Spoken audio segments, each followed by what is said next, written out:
আজি আহিছোঁ ডিব্ৰুগড় বৰবৰুৱাত থকা নৰ্থ ইষ্টাৰ্ণ ফায়াৰ ছাৰ্ভিচ একাডেমীত, য'ত কোৰ্চ কৰি আপোনালোকে চাকৰি ল'ব পাৰিব 1 বছৰৰ পৰা 3 বছৰৰ ভিতৰতে। মিনিমাম 1 বছৰ কোৰ্চ কৰিলে হয়। ইয়াত কিন্তু হাই ছেকেণ্ডেৰী পাছ কৰিয়ে কোৰ্চ কৰিলে ভাল হয়। আৰু এই একাডেমীখনত যদি আপোনালোকে পঢ়িব বিচাৰে বা আপোনাৰ ঘৰৰ কোনোবা পঢ়িব বিচাৰে, তেতিয়াহ'লে ভিডিঅ'টো শেষলৈকে চাব আৰু এবাৰ শ্বেয়াৰ কৰি দিব, যাতে কোনোবাই ক'ত পঢ়িম, ক'ত কি কোৰ্চ কৰিলে ভাল হয় সেইটো গম পাই যায়। আৰু ইয়াত একাডেমীখনত এডমিশ্যন ল'বলৈ হ'লে হাইট আৰু ৱেইটটো প্ৰথমেই চেক কৰি লয়, কাৰণ হাইট আৰু ৱেইটটো যদি ক্লিয়াৰ নাথাকে তেতিয়াহ'লেতো প্ৰেক্টিকেল থিয়ৰী ক্লাছসমূহ কৰি লাভ নাই, হয় নাই। আৰু যিসকলে ইয়াত কোৰ্চ কৰি চাকৰি পাইছে, অল ইণ্ডিয়া, গ্ৰিল ইণ্ডিয়া এইবিলাকত, তেওঁলোকৰ ফটোসমূহ ইয়াত পোষ্টাৰ কৰি থোৱা আছে। কিমানবোৰে চাকৰি পাইছে দেখিছেনে?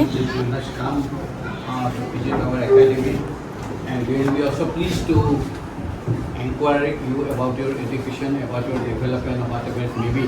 And I hope and I expect that your answer, your description shall be in a better way. Follow the point here? Yes, sir. Thank you. Thank you. Okay.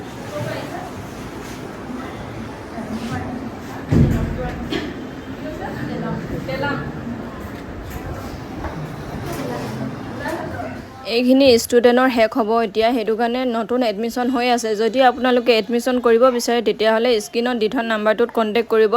আৰু সকলোকে মোৰ ফালৰ পৰা বেষ্ট উইচেছ থাকিল। ইমান ধুনীয়াকৈ সুবিধা দিছে, তেনেকৈ সুবিধা লৈছে সিহঁতে, সেইটো কাৰণে ইমান ধুনীয়া ক্লাছসমূহ কৰে নহয়। প্ৰেক্টিকেল থিয়ৰী সকলোৱে শিকোৱা হয় ইয়াত। ইমান যে দূৰৰ পৰা আছে নহয় ষ্টুডেণ্টসমূহ, কিন্তু ইয়াত ক্লাছ কৰিবলৈ হ'লে থাকি ল'ব লাগিব, কাৰণ ৰাতিপুৱা মৰ্ণিঙৰ পৰা একদম ৰাতি 10টালৈকে প্ৰেক্টিকেল থিয়ৰী এইবিলাক যিহেতু শিকাই থকা হয়, সেইটো কেনেকৈ থাকিব লাগিব, ডিচিপ্লিন কেনেকুৱা কি শিকাই থকা হয়। চ' ইয়াত থাকি ল'লে ভাল হয়। আৰু এইবিলাক প্ৰেক্টিকেল জুই নুমাবলৈ কোনটো কেনেকৈ ব্যৱহাৰ কৰিবলৈ শিকোৱা হয়।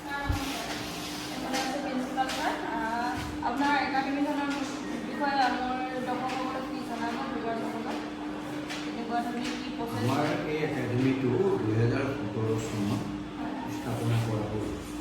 এতিয়া নাম আছিলে national academy of fire and safety. 2022 পৰা এইটো আৰম্ভ হৈ গ'ল। ইয়াৰ নামটো ৰিনেম কৰি দিলে north eastern fire service academy.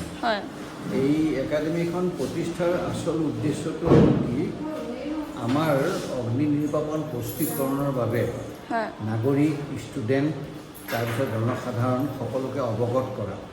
যিহেতু আমাৰ পৃথিৱীখন দিনে দিনে আধুনিকতমৰ ফালে আহোঁতে যিমান আমি দুৰ্ঘটনা এইবিলাক বুলি পাব ধৰিছোঁ, তাৰ মূলতে দেখা যায় অগ্নিকাণ্ড। সেই অগ্নিকাণ্ডৰ ওপৰত ভিত্তি কৰি সমস্ত বিশ্বতে এতিয়া এটা ডাঙৰ পৰিক্ৰমা হ'ব ধৰিছে, কেনেকৈ অগ্নিকাণ্ডটো ৰোধ কৰি পেলাই সমাজখন আমি বচাই ৰাখিব পাৰোঁ। সেইটো কাৰণে এতিয়া আমাৰ সকলো ঠাইতেই আমাৰ ভাৰত চৰকাৰৰ অনুমোদন ক্ৰমে কোনোবা ঠাইত চৰকাৰীভাৱে, কোনোবা ঠাইত প্ৰাইভেটভাৱে আমাৰ এই অগ্নি নিৰ্বাপন শিক্ষাৰ প্ৰতিষ্ঠানবোৰ ঠিক কৰিব ধৰিছে। ইয়াৰ কোৰ্চ চিষ্টেমটো কেনেকুৱা? ইয়াত পঢ়িবলৈ হ'লে কেনেকৈ কি পঢ়ি আহিব লাগিব? আমাৰ ইয়াত মিনিমাম যিটো শিক্ষাৰ অৰ্হতাটো আমি হায়াৰ ছেকেণ্ডেৰীৰ ওপৰত কৰোঁ। সেইটোৰ বাহিৰেও যদি হায়াৰ ছেকেণ্ডেৰী ক্লাছ 10 পাছ ষ্টুডেণ্ট পায়, আমি তেওঁলোকক এলাউ কৰোঁ। কিন্তু সদ্যহতে যোৱা বছৰৰ পৰা দেখা গৈছে ইয়াত আমাৰ ষ্টুডেণ্টৰ ঠাইত MSc MA কেণ্ডিডেটো আহিছে। তেওঁলোকে পঢ়িও পেলাই ওলাই গৈছে, জেগাত পষ্টিং হৈ গৈছে। সেইটো কৰিবৰ কাৰণে আমাৰ ইয়াত এই ব্যৱস্থাটো, তাৰ লগে লগে আমাৰ ট্ৰেইনিঙৰ মাধ্যমটো হ'ল ৰেচিডেঞ্চিয়েল টাইপ। ইয়াত মানে শিক্ষা গ্ৰহণ কৰাৰ লগে লগে কম্পালচাৰী হোষ্টেলত থাকিব লাগে। তেওঁলোকে নিজৰ ঘৰত থাকি পেলাই পঢ়া শুনা কৰিব নোৱাৰে। হোষ্টেল শিক্ষাটোৰ ওপৰতে ভিত্তি কৰি হ'ব।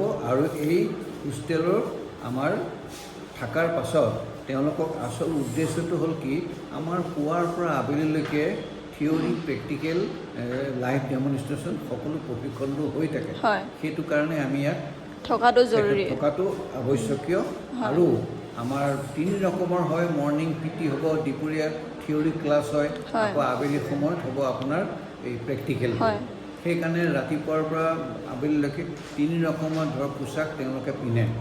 সেইটোৰ পাছত আমি সকলোবিলাক সা সুবিধাৰ পিছত গধূলি তেওঁলোকৰ মাজত মানে পঢ়া শুনাৰ সময় এটা দিওঁ নিশা তেওঁলোকে সোনকালে খাই 10 বজাত লাইট অফ ছিগনেল দিয়া হয় গুচি যায় আমাৰ এই শিক্ষাৰ মাধ্যমত আমি সকলোতকৈ জোৰ দিওঁ ডিচিপ্লিন আৰু পাংচুৱেলিটিটো এইটো এটা ফায়াৰ ছাৰ্ভিচৰ ছাবজেক্ট হ'ল টিম ৱৰ্ক এজন অফিচাৰ বা কমাণ্ডাৰৰ হাতোৱাই সকলোবিলাক কামবোৰ সুচাৰুৰূপে কৰিব লাগিব যিজনে ফুটবল খেলত ৰেফাৰীজনৰ ইণ্ডিকেটত প্লেয়াৰকেইজনে খেলে ঠিক ইয়াতো ফায়াৰ ছাৰ্ভিচৰ ৰেস্কিউ জব বা যিকোনো জবত অফিচাৰ ইনচাৰ্জ বা কমাণ্ডাৰজনে যেনেকৈ আসন ঠিক জনাব অনুশাসনটো সেইমতে আমাৰ কৰ্মচাৰীখিনিয়ে তেনেকৈ কাম ঠিক আছে ধন্যবাদ ছাৰ আমাৰ 1 বছৰ ডিপ্লোমা কোৰ্স কেইবাটাও আছে তো কোৰ্স পঢ়িবলৈ হ'লে মিনিমাম কোৱালিফিকেশ্যন আপোনাৰ 10 পাছ 12 পাছ মান লাগিব প্লাছ আপোনাৰ হাইট ৱেইটখিনি লাগিব আপোনাৰ হাইট লাগিব ল'ৰাৰ কাৰণে 5 ফুট 3 ইঞ্চি ওপৰত বা 5 ফুট 3 ইঞ্চি আৰু ছোৱালীৰ কাৰণে 5 ফুট 1 ইঞ্চি বা 1.5 ইঞ্চি হ'ব লাগিব এতকৈ ওপৰত হ'লে বহুত ভাল আৰু ৱেইট লাগিব 50 কেজি ওপৰত দুজনৰ তো এইখিনি ক্ৰাইটেৰিয়া যোনে ফুলফিল কৰিছে লগত মেডিকেলি চবে যদি ফিট থাকে ধৰক চকু প্ৰব্লেম একো নহয় বিপি চব নৰ্মেল আছে সেইবিলাক যাৰ নৰ্মেল আছে সেইবিলাক যাৰে মানে ক্ৰাইটেৰিয়াবিলাক ফুলফিল কৰিব পাৰিছে চবেই আমাৰ ইয়াত আহিম কেইবছৰীয়া কোৰ্ছ 1 বছৰীয়া কোৰ্ছ 1 বছৰীয়া 1 বছৰত মানে গেৰাণ্টি চাকৰি মানে চব এতিয়া আমাৰ ইয়াত বহুত ল'ৰা ছোৱালী পঢ়িছে তো পঢ়াৰ পাছত মানে আমাৰ ইয়াত তেওঁলোকে পাৰফৰ্মেঞ্চ চাই মেলিহে আমি চাকৰিটো দিছোঁ সিহঁতি যিমান ভাল নিজৰ পাৰফৰ্মেঞ্চ দেখাব সিমান তাৰ কাৰণে ভাল হ'ব যে সিহঁতি চাকৰিৰ ৰাস্তাটো সিমান ভাল খুলিব আৰু এইফালে শেষত মোক আৰু মিষ্টাৰক বহুত বেছি মৰম আৰু সন্মান দিলে এই একাডেমিখনত গৈ বহুত বেছি ভাল লাগিলে আৰু প্ৰিন্সিপালজন বহুত বেছি ফ্ৰী হয় আপোনালোকে কোনোবা যদি কোৰ্ছ কৰিম বুলি ভাবি আছে তেতিয়াহ'লে স্ক্ৰীনত দি থোৱা নাম্বাৰত কণ্টেক্ট কৰক আৰু আজিয়ে এডমিশ্যন লৈ লওক